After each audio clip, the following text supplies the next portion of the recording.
hokimiyatda ishlaydigan, mas'ul lavozimda ishlaydigan bir inson Yashnoboddagi bir qonuniy hujjatlari bor. Alo. Alo, Jasur aka, assalomu alaykum. Telefonim zaryadi tugab qolgandi. Ishxonam bitta qiz telefondan qolma. Qarang, tez gapiraman.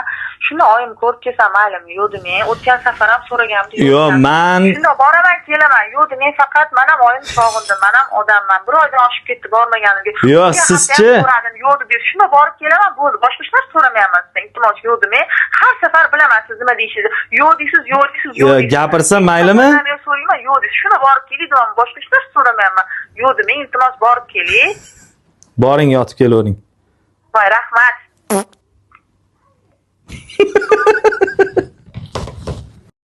Kim? Bilmayman, gapirishga qo'ymadi-yu. Oyimga borib keling, oyimga borib keling deydi. Yotib kelaver dedim. Aniq endi oyisinikiga ketdi.